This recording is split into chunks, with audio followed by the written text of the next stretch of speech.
남편에게 버림받고 더는 사랑 따윈 없을 거라 믿었습니다.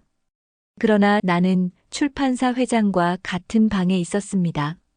죄책감과 설렘이 뒤엉킨 그 순간, 내 인생은 다시 흔들리기 시작했습니다. 사연을 시작하기 전에 구독과 좋아요를 눌러주시면 저에게 정말 큰 힘이 됩니다. 정희야, 미안해. 하지만 이제 더 이상은 안 되겠어. 남편 민수의 차가운 목소리가 귓가를 때렸다. 정희는 손에 들고 있던 커피잔이 떨어질 뻔했다. 30년을 함께 산 남편이 던진 말이라고는 믿기지 않았다. 무슨 소리야? 갑자기 왜 그런 말을? 다른 사람이 생겼어. 이번엔 진심이야. 순간 정희의 머릿속이 하얘졌다. 또다시 10년 전에도 한 번 바람을 피운 적이 있었는데 그때는 용서했다. 아이들 때문에, 가정 때문에 참았다. 하지만 이번엔 달랐다. 나는 이제 58살이야. 지금 와서 이런 말을 하면 나보고 어떻게 살라는 거야? 미안해 하지만 내 마음은 이미 정해졌어. 민수는 짐을 챙기며 집을 나갔다. 쿵소리와 함께 대문이 닫혔다. 정희는 그 자리에 주저앉았다. 가슴이 찢어질 것 같았다. 1시간 후 정희는 거울 앞에 섰다. 거울 속 여자는 초라했다. 부은 눈, 헝클어진 머리, 그리고 깊어진 주름들. 언제부터 이렇게 늙어버린 걸까? 이게 내 인생의 끝인 건가? 정희는 중얼거렸다. 30년간 현모양처로 살았다. 아이들을 키우고 남편을 뒷바라지하며 자신의 꿈은 접어둔 채 살아왔다. 그런데 이제 와서 버림받다니. 그때 휴대폰이 울렸다. 딸 수진이었다. 엄마 아빠가 집 나갔다며? 정말이야? 수진아. 목소리가 나오지 않았다. 딸 앞에서 이런 모습을 보이기 싫었다. 엄마 울지 마. 내가 지금 갈게. 전화를 끊은 후 정희는 소파에 쓰러졌다. 58살의 나이에 혼자가 되었다. 앞으로 뭘 하며 살아야 할지 막막했다. 그로부터 석 달 후 윤정이는 30번째 생일 케이크 촛불을 끄던 때가 엊그제 같은데 어느새 58살이 되어 있었다는 사실을 새삼 깨닫고 있었다. 거울 속 얼굴에는 세월의 흔적이 깊게 새겨져 있었지만 여전히 단정하고 지적인 인상을 지니고 있었다. 하지만 지금 정희의 마음속은 깊은 절망으로 가득했다. 이혼 서류에 도장만 찍으면 됩니다. 변호사의 차가운 목소리가 귓가에 맴돌았다. 26살에 결혼해서 30년 넘게 함께 산 남편이 다른 여자와 살겠다며 이혼을 요구했던 그날. 정희는 세상이 무너지는 기분이었다. 선생님, 명예퇴직 신청서도 작성해 주세요. 교장의 말에 정희는 고개를 끄덕였다. 30년간 몸담았던 교단을 떠나야 하는 현실이 가슴 깊숙이 박혔다. 아이들의 맑은 눈동자, 칠판에 쓰던 분필 가루의 냄새, 복도를 걸을 때 들리던 웃음소리들이 모두 추억이 되어버렸다. 원룸으로 이사한 첫날 밤 정희는 박스들 사이에 앉아 눈물을 흘렸다. 결혼 반지를 빼내려 했지만 손가락이 부어서 빠지지 않았다. 마치 지난 세월이 정희를 놓아주지 않으려는 것 같았다. 이제 뭘 하며 살아야 하지. 통장 잔고는 바닥을 드러내고 있었다. 위자료로 받은 돈마저 전세금으로 들어가 버렸다. 정희는 구인 광고를 뒤적이며 한숨을 내쉬었다. 과외 선생님, 편의점 아르바이트, 청소일까지 닥치는 대로 지원했다. 첫 번째 과외는 중학교 3학년 남학생이었다. 아이는 정희를 무시하며 개인만 했다. 어머니는 정희에게 면박을 주었다. 선생님이 요즘 애들을 어떻게 다뤄야 하는지 모르시는 것 같아요. 정희의 자존심은 바닥으로 떨어졌다. 30년간 쌓아온 교육자로서의 자부심이 한순간에 무너졌다. 편의점 야간 아르바이트는 더욱 힘들었다. 젊은 점장은 정희를 못마땅해 했다. 아줌마 계산이 너무 느려요. 손님들이 짜증내잖아요. 정희는 입술을 꽉 물었다. 과거에는 학부모들이 정희에게 고개를 숙이며 인사했는데 지금은 편의점 손님들에게 머리를 조아리고 있었다. 그런 어느 날 문화센터 게시판에서 눈에 띄는 전단지를 발견했다. 독서토론 강좌 수강생 모집. 정희는 전단지를 뜯어보며 망설였다.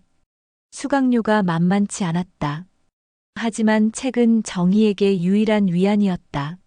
어려서부터 책을 읽으며 꿈을 키웠고 교사가 된 후에도 독서 지도에 남다른 열정을 보였다. 책이 내 마지막 자존심이야. 정희는 전단지를 가슴에 품었다. 생활비를 아껴서라도 이 강좌만큼은 꼭 들어보고 싶었다. 남은 자존심을 지키기 위해서라도 말이다. 그날 밤 정희는 오랜만에 좋아하던 시집을 펼쳤다. 윤동주의 시가 눈에 들어왔다.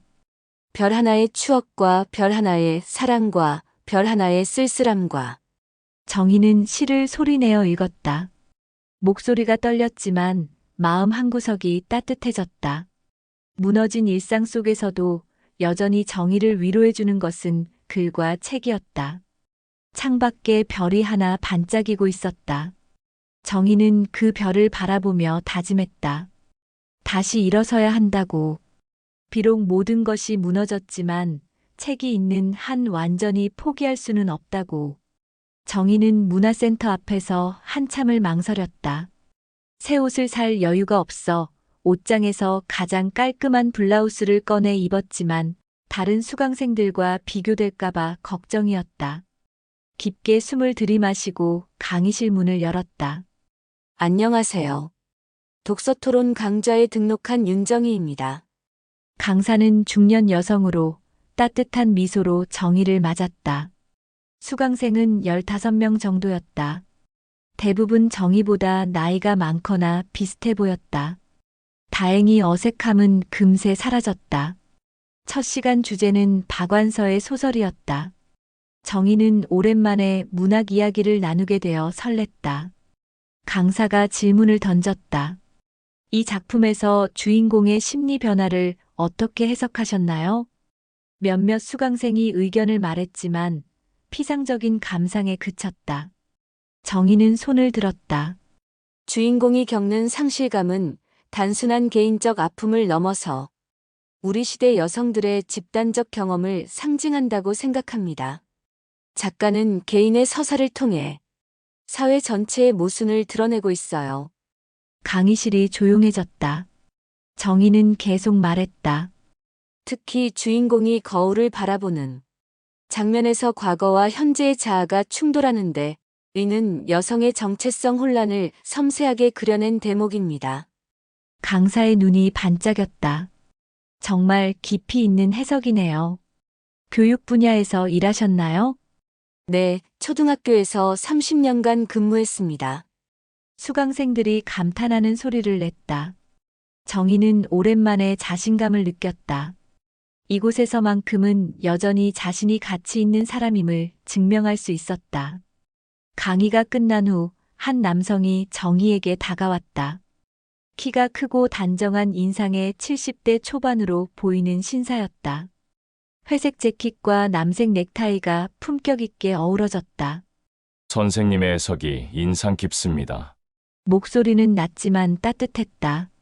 정희는 당황했다. 과찬이십니다. 그냥 개인적인 생각일 뿐이에요. 장도현입니다. 출판 일을 하고 있습니다. 윤정희입니다. 악수를 나누는 순간 정희는 이상한 기분을 느꼈다. 장도연의 손은 따뜻하고 부드러웠다. 오랜만에 느끼는 남성의 온기였다. 선생님은 문학에 조예가 깊으시군요. 책 읽기를 좋아해서요. 아이들을 가르칠 때도 독서 지도에 신경을 많이 썼습니다. 장도연은 고개를 끄덕였다. 요즘 제대로 된 독서 교육자를 찾기 어려운데 선생님 같은 분이 계셔서 반갑습니다. 둘은 문화센터를 나와 근처 카페에 앉았다. 장도연은 정희에게 커피를 권했다. 출판사는 어떤 일을 하시나요? 작은 출판사를 운영하고 있습니다. 주로 문학 작품과 교육 도서를 다뤄요. 정희의 눈이 빛났다. 정말 멋진 일이네요. 책을 세상에 내보내는 일이잖아요. 장도연은 미소 지었다. 선생님이 보시기에 요즘 출간되는 책들은 어떤가요? 너무 상업적인 것들이 많아서 아쉬워요. 진짜 좋은 책들이 묻히는 경우가 많죠. 맞습니다. 그래서 더욱 안목 있는 분들의 도움이 필요해요. 대화가 깊어질수록 정희는 편안함을 느꼈다. 오랫동안 누군가와 진지한 이야기를 나눈 적이 없었다.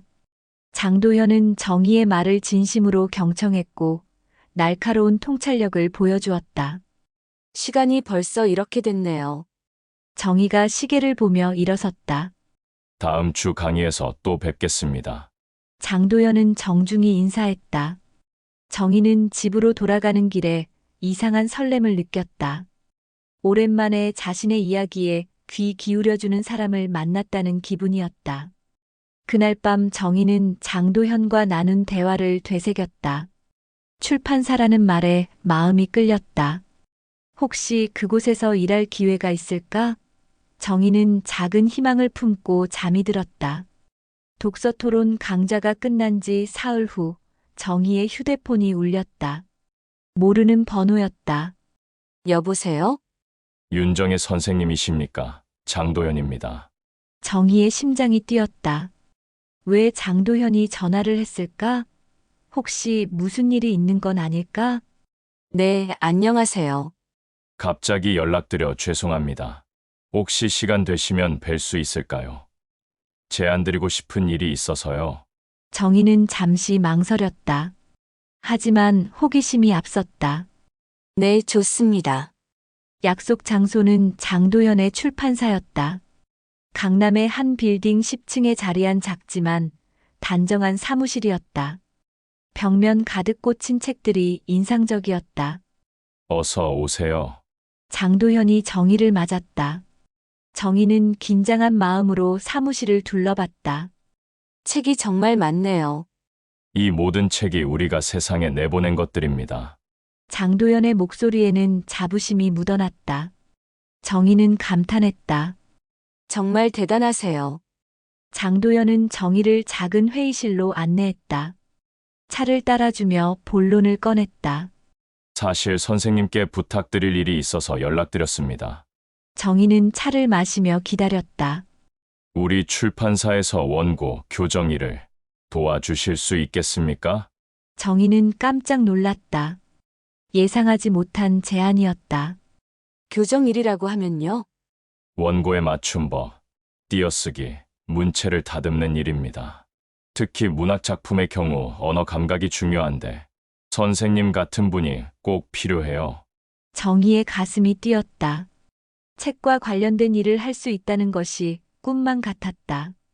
하지만 제가 전문적인 교정 경험이 없어서요. 선생님의 문학적 소양이면 충분합니다. 30년간 아이들의 글을 봐오신 경험도 큰 도움이 될 거예요. 장도연은 정희의 손에 원고 뭉치를 올려놨다. 일단 이 원고를 한번 봐주시겠어요? 신인 작가의 단편집인데 문체가 조금 거칠어서요. 정희는 원고를 받아들었다. 종이 냄새가 좋았다. 오랜만에 원고지를 만져보니 가슴이 설렜다. 급여는 어떻게 되나요? 원고 분량에 따라 차등 지급하되 월 150만 원 정도는 될 것 같습니다. 정희는 눈이 커졌다. 지금까지 아르바이트로 벌던 돈의 2배가 넘었다. 정말요? 네. 하지만 마감이 촉박한 경우가 있어서 좀 힘드실 수도 있어요. 정희는 주저하지 않았다. 꼭 하고 싶습니다. 장도연은 미소를 지었다. 그럼 내일부터 시작하시죠. 출근 시간은 자유롭게 하시고 집에서 작업하셔도 됩니다. 정희는 감격했다. 정말 꿈 같은 일이었다. 감사합니다. 정말 감사합니다. 제가 더 감사하죠. 좋은 분을 만나게 되어서요. 둘은 악수를 나눴다. 정희는 장도연의 진실한 눈빛을 보며 마음이 따뜻해졌다. 사무실을 나오며 정희는 원고를 꼭 안고 있었다. 길거리를 걸으며 눈물이 핑 돌았다. 무너진 일상에서 다시 희망을 찾은 기분이었다. 집에 돌아와 정희는 즉시 원고를 펼쳤다. 젊은 작가의 글이었다. 문장이 서툴렀지만 진실함이 느껴졌다. 정희는 빨간 펜을 들고 정성스럽게 교정을 시작했다. 밤이 깊어도록 정희는 원고에 집중했다. 오랜만에 느끼는 몰입감이었다. 책 냄새, 종이 질감, 펜 끝에서 피어나는 글자들이 모두 소중했다. 그때 문득 장도연의 얼굴이 떠올랐다.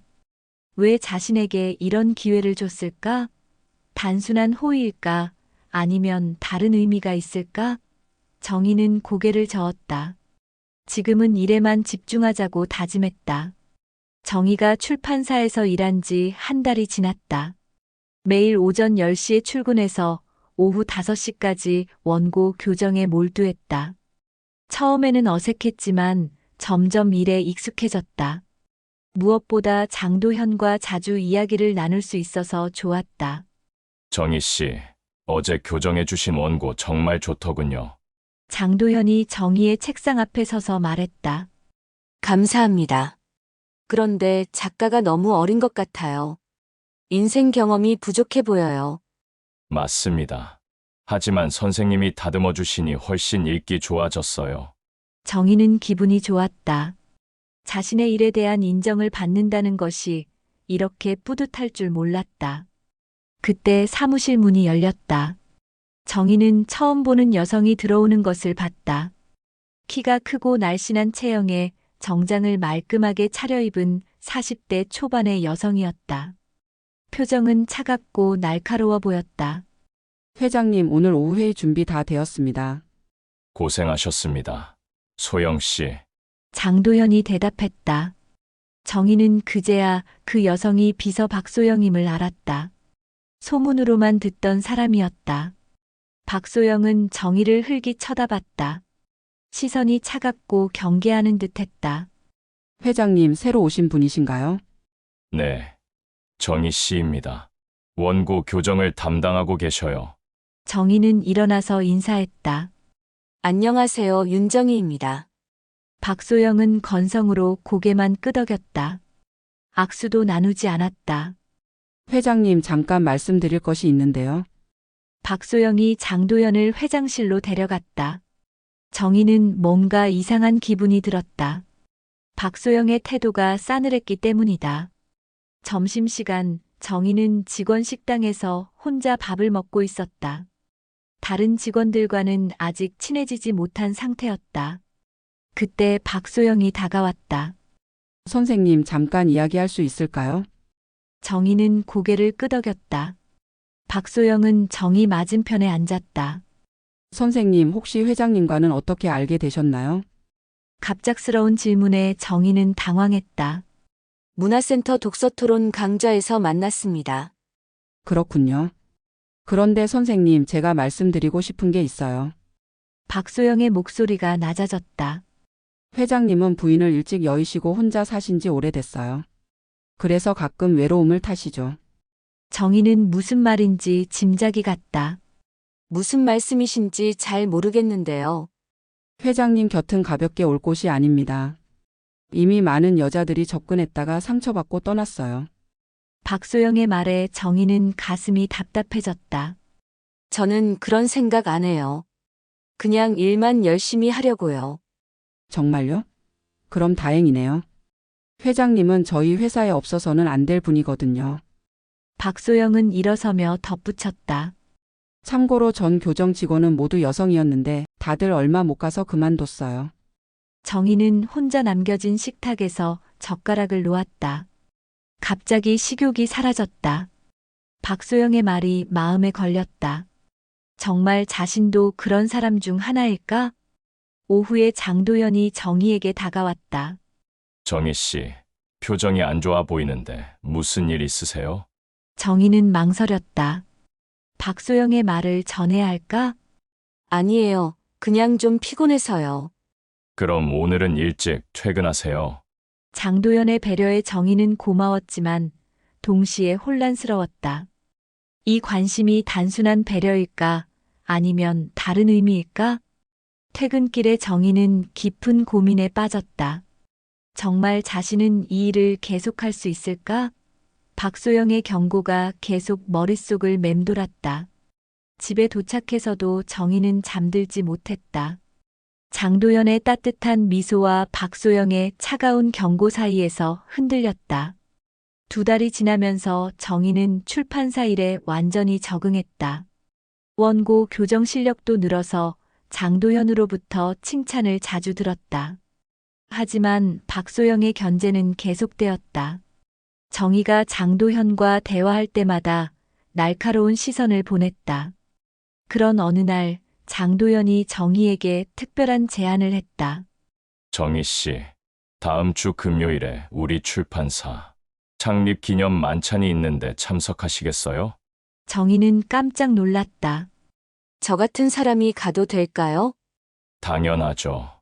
정희 씨도 우리 식구인데요. 정희는 기뻤지만 한편으로는 걱정됐다. 입을 옷도 마땅치 않았고 다른 참석자들 앞에서 어색할 것 같았다. 제가 너무 어울리지 않을 것 같아서요. 그런 걱정 마세요. 편한 분위기입니다. 결국 정희는 참석하기로 했다. 만찬 당일 정희는 오래된 검은색 원피스를 꺼내 입었다. 거울을 보니 그럭저럭 괜찮아 보였다. 만찬 장소는 한강이 보이는 호텔 레스토랑이었다. 정희가 도착했을 때 이미 많은 사람들이 와 있었다. 작가들, 편집자들, 서점 관계자들이 삼삼오오 모여 이야기를 나누고 있었다. 정희 씨, 오셨군요. 장도현이 다가와서 정희를 반겼다. 정희는 긴장한 마음으로 인사했다. 늦지 않았나요?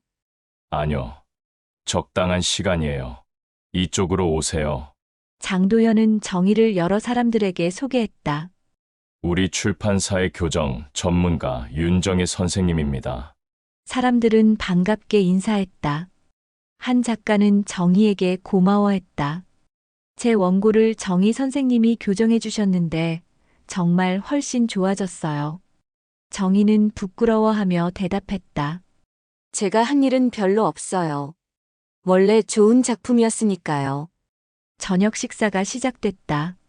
정희는 장도연 옆자리에 앉았다.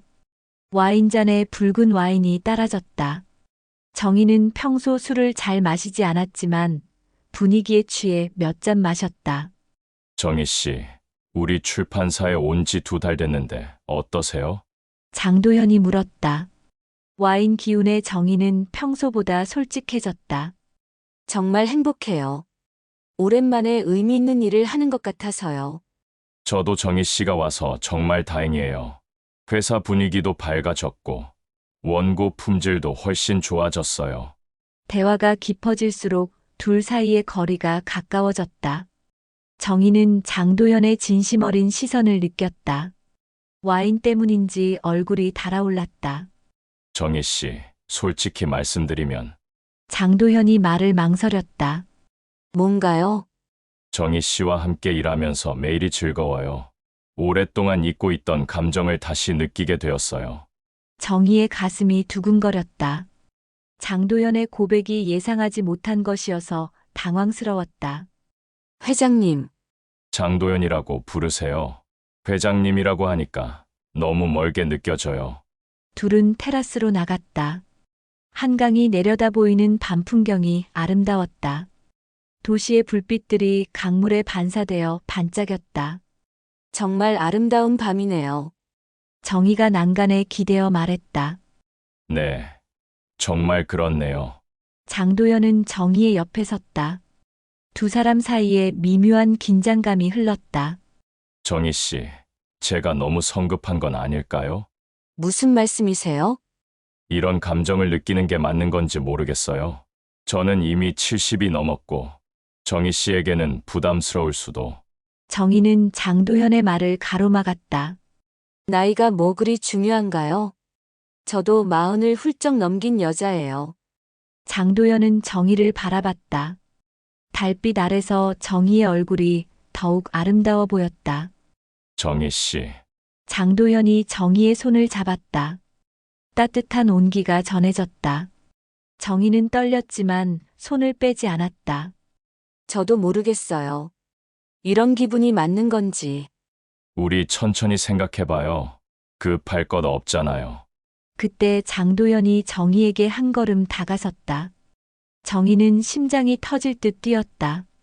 장도연의 얼굴이 가까워졌다. 두 사람의 입술이 살며시 맞닿았다. 부드럽고 따뜻한 입맞춤이었다. 정희는 오랜만에 느끼는 설렘에 눈을 감았다. 세상이 멈춘 것 같았다. 입맞춤이 끝나고 둘은 서로를 바라봤다. 정희의 눈에는 눈물이 맺혔다. 왜 우세요? 너무 오랜만이라서요. 이런 기분을 느끼는 게. 장도연은 정희의 눈물을 닦아주었다. 저도 그래요. 아내가 세상을 떠난 후로 이런 감정을 느껴본 적이 없어요. 둘은 한참 동안 말없이 서 있었다. 한강 위로 시원한 바람이 불어왔다. 정희는 마음이 복잡했다. 행복하면서도 두려웠다. 도연 씨, 우리 이렇게 해도 괜찮을까요? 모르겠어요. 하지만 지금 이 순간만큼은 행복해요. 정희도 고개를 끄덕였다. 오랜만에 느끼는 사랑의 감정이었다. 비록 앞으로 어떻게 될지 모르지만 지금은 그냥 이 감정을 받아들이고 싶었다. 만찬장으로 돌아가는 길에 둘은 자연스럽게 손을 잡았다. 정희는 가슴이 뛰었지만 동시에 불안했다. 박소영의 경고가 다시 떠올랐다. 하지만 지금은 그런 생각을 밀어내고 싶었다. 회사로 돌아가는 택시 안에서 장도연이 말했다. 정희 씨, 우리 천천히 서로를 알아가요. 네, 그렇게 해요. 정희는 창밖을 바라보며 미소를 지었다. 오랜만에 느끼는 설렘이었다. 마치 첫사랑을 하는 소녀가 된 기분이었다. 정희와 장도연의 관계가 가까워진 후 일주일이 지났다. 둘은 점심을 함께 먹거나 퇴근 후 산책을 하며 서로를 알아가고 있었다. 정희는 오랜만에 행복한 날들을 보내고 있었다. 그런 어느 토요일 오후 정희는 집에서 빨래를 정리하고 있었다. 인터폰이 울렸다. 누구일까 싶어 문을 열어보니 뜻밖의 사람이 서 있었다. 정희야, 정희의 전남편 김민수였다. 정희는 깜짝 놀라 말을 잇지 못했다. 민수 씨, 왜 여기에? 들어가서 이야기해도 될까? 정희는 망설였지만 거절하기 어려워 문을 열어주었다. 민수는 예전보다 많이 늙어 보였다. 머리에 흰머리가 섞여 있고 주름도 깊어졌다. 차라도 마실래? 고마워. 정희는 차를 끓이며 마음을 진정시키려 했다. 손이 떨렸다. 민수는 거실을 둘러보며 말했다. 여기서 혼자 살고 있구나. 응, 그런데 갑자기 왜 온 거야? 민수는 잠시 말을 머뭇거렸다. 정희야, 나 혼자 살고 있어. 정희는 민수를 바라봤다. 무슨 말인지 짐작이 갔다. 그 여자랑 헤어졌다는 뜻이야? 응, 한 달 전에 헤어졌어. 알고 보니 내 돈만 노리고 접근한 거였어. 정희는 복잡한 마음이었다. 당연한 결과라고 생각했지만 민수의 초라한 모습을 보니 마음이 아프기도 했다. 그래서 나한테 온 거야? 정희야, 우리 다시 시작할 수 없을까? 내가 정말 잘못했어. 그때 내가 미쳤던 것 같아. 민수가 정희의 손을 잡으려 했지만 정희는 피했다. 민수 씨, 이미 끝난 일이야. 우리는 이미 이혼했고 각자 다른 삶을 살고 있어. 하지만 30년은 함께 살았잖아. 그 시간이 의미 없는 건 아니잖아. 정희의 가슴이 답답해졌다. 민수의 말이 틀린 것은 아니었다. 하지만 지금의 정희는 예전과 달랐다. 민수 씨, 나는 이제 다른 사람이야. 당신이 떠난 후 정말 많이 힘들었어. 하지만 이제 새로운 삶을 살고 있어. 새로운 삶이라니? 혹시 다른 남자가 있는 거야? 민수의 목소리가 날카로워졌다. 정희는 당황했다. 그게 당신과 무슨 상관이야? 정희야, 제발 한 번만 더 기회를 줘. 나도 이제 혼자야. 우리 다시 잘해보자. 민수가 무릎을 꿇고 애원했다. 정희는 마음이 흔들렸다. 30년을 함께 산 사람의 애원을 무시하기가 쉽지 않았다. 일단 일어나 이렇게 하지 마. 그럼 생각해 볼 거야? 정희는 대답하지 못했다. 민수는 그것을 긍정적인 신호로 받아들였다. 정희야, 나 기다리해. 천천히 생각해 봐. 민수가 돌아간 후 정희는 소파에 주저앉았다. 마음이 무너질 것 같았다. 이제 막 새로운 사랑을 시작하려 하는데 과거가 발목을 잡고 있었다. 그날 저녁 정희의 딸 수진이 전화를 걸었다. 엄마 아빠가 엄마한테 갔다며. 너도 알고 있었구나. 엄마 아빠 말 듣지 마요. 엄마가 얼마나 힘들어했는지 내가 다 봤어요. 수진의 목소리에는 분노가 섞여 있었다. 수진아, 엄마 요즘 정말 밝아지셨잖아요. 새 일자리도 찾으시고 표정도 좋아지시고. 아빠 때문에 다시 우울해지지 말아요. 딸의 말에 정희는 눈물이 났다. 엄마 행복한 모습은 지금이잖아요. 아빠랑 있을 때는 항상 눈치 보면서 사셨잖아요. 수진의 말이 정희의 마음을 뚫었다. 맞는 말이었다. 민수와 함께 살 때는 항상 불안했다. 언제 또 바람을 필까봐 전전긍긍했다. 고마워, 수진아. 엄마가 정신 차릴게. 엄마가 행복하면 나도 행복해요. 전화를 끊은 후 정희는 마음을 정리했다. 과거에 매달릴 이유가 없었다. 이미 상처받을 만큼 받았다. 이제는 자신의 행복을 찾을 때였다. 다음 날 아침 정희는 민수에게 문자를 보냈다. 민수 씨, 어제 말씀 잘 들었어요. 하지만 우리는 이미 끝난 사이입니다. 다시 시작할 생각은 없어요. 서로 좋은 기억만 간직하며 살아가요. 문자를 보낸 후 정희는 후련했다. 과거의 그림자를 떨쳐낸 기분이었다. 출근길에 정희는 장도현을 만났다. 정희 씨, 어제 잘 쉬셨어요? 네, 잘 쉬었어요. 정희는 민수의 방문에 대해서는 말하지 않기로 했다. 굳이 장도연을 불안하게 만들 필요는 없다고 생각했다. 오늘도 좋은 하루 되세요. 장도연의 따뜻한 미소를 보며 정희는 확신했다. 이 사람과 함께하는 현재가 진짜 자신의 삶이라고. 정희와 장도연의 관계가 시작된 지 석 달이 지났다. 둘은 서로에게 점점 깊이 빠져들고 있었다. 정희는 매일 출근하는 것이 즐거웠고 장도연도 정희가 있는 회사에서 보내는 시간이 행복했다. 하지만 박소영의 견제는 더욱 노골적이 되었다. 정희가 장도현과 대화할 때마다 끼어들었고 불필요한 일거리를 만들어 둘의 만남을 방해했다. 어느 금요일 저녁 장도연이 정희에게 제안했다. 정희 씨, 내일 시간 있으세요? 함께 나들이를 하고 싶은데요. 좋아요, 어디로 갈까요? 남산타워는 어때요? 날씨도 좋고 전망도 아름다울 것 같아서요. 다음 날 오후 둘은 남산타워에서 만났다.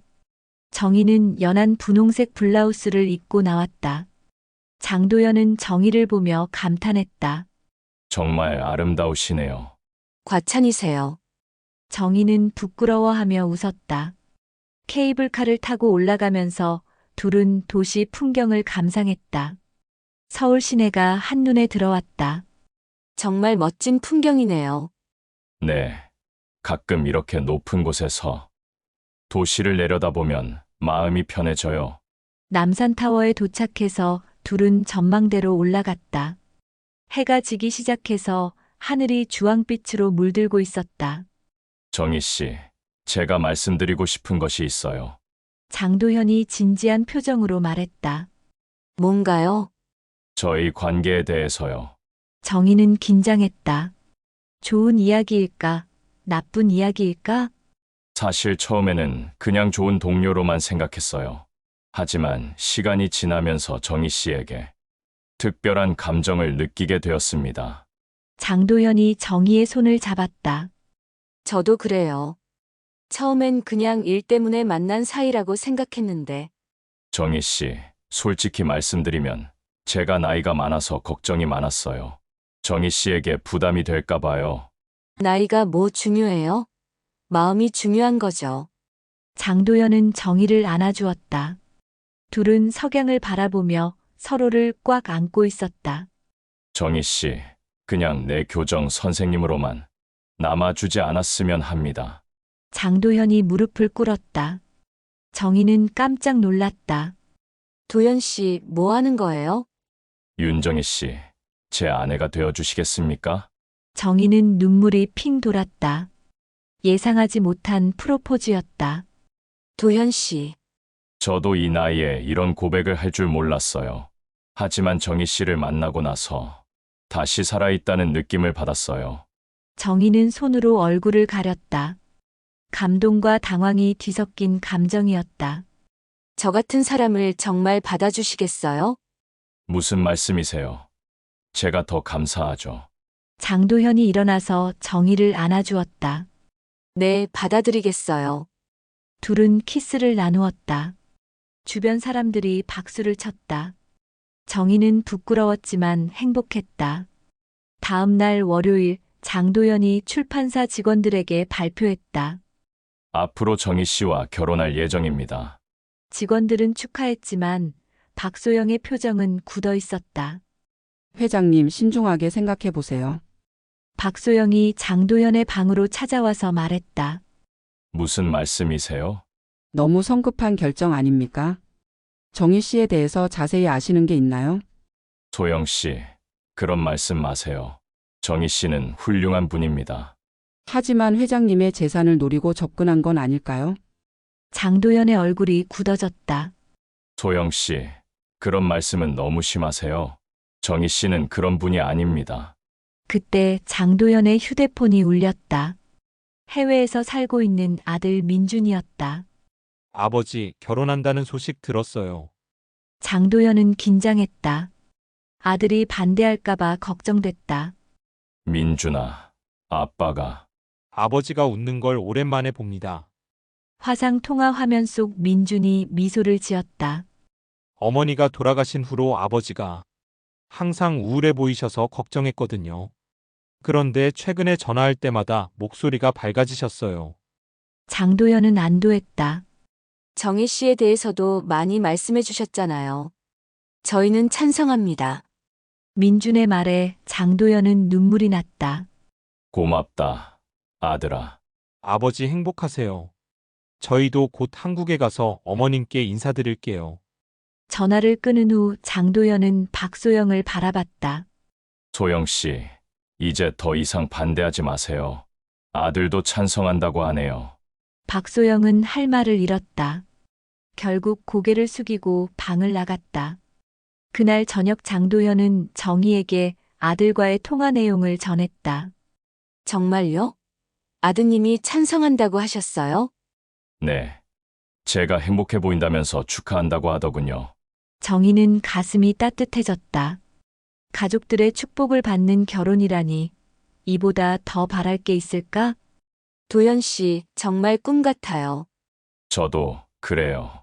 이 나이에 이런 사랑을 다시 할 줄 몰랐어요. 둘은 결혼 준비를 시작했다.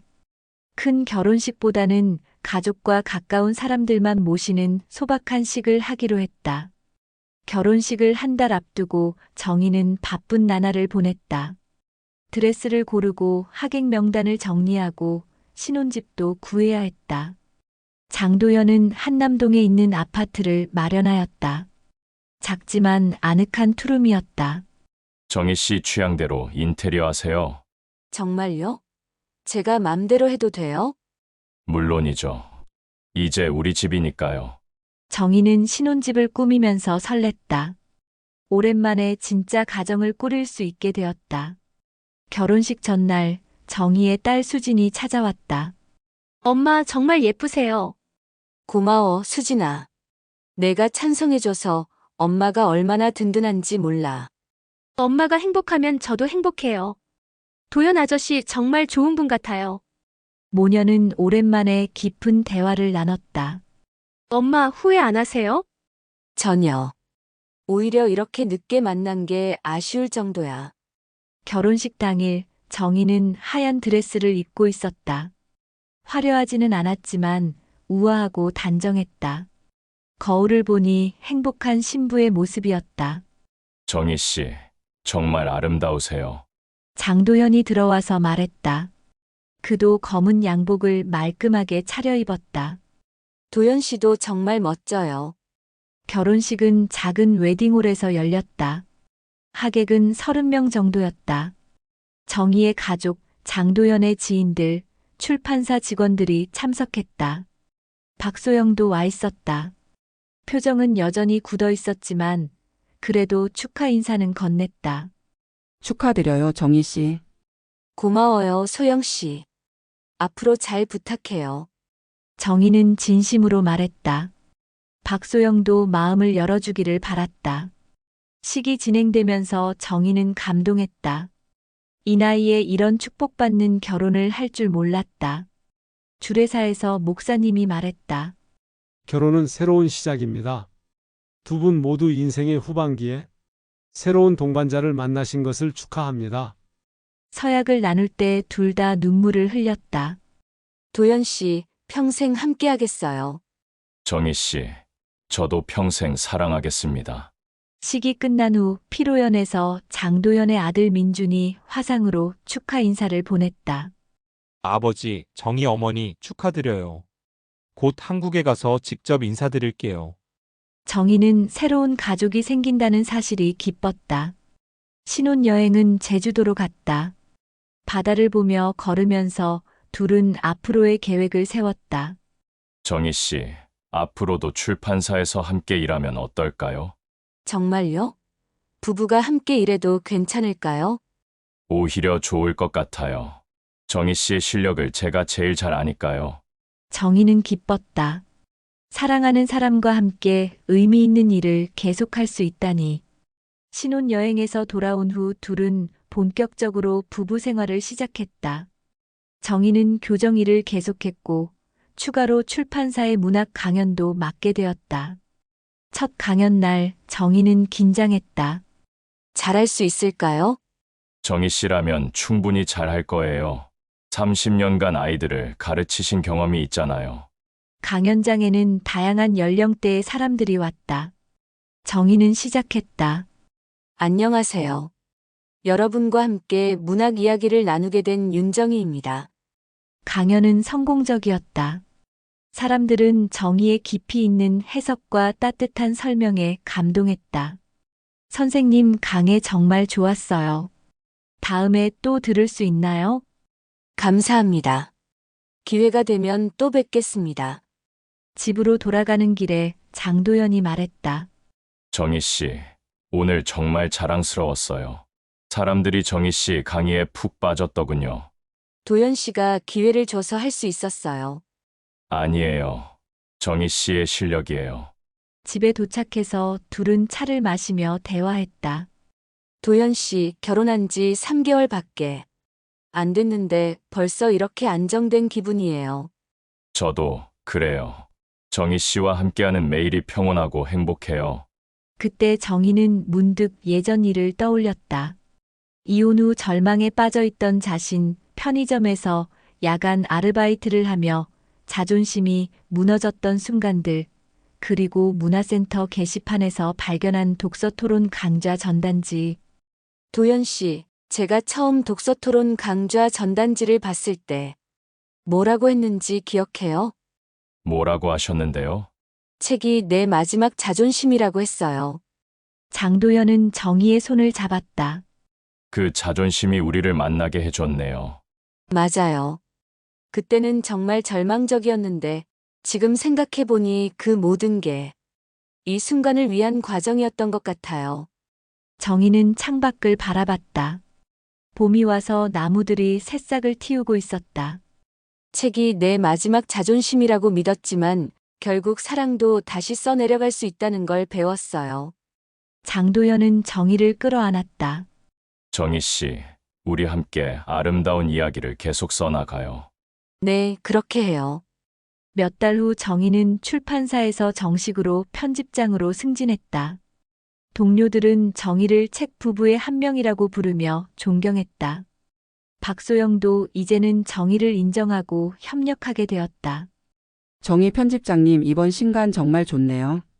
박소영이 정희에게 말했다. 소영 씨 덕분이에요. 마케팅을 잘 해주셔서요.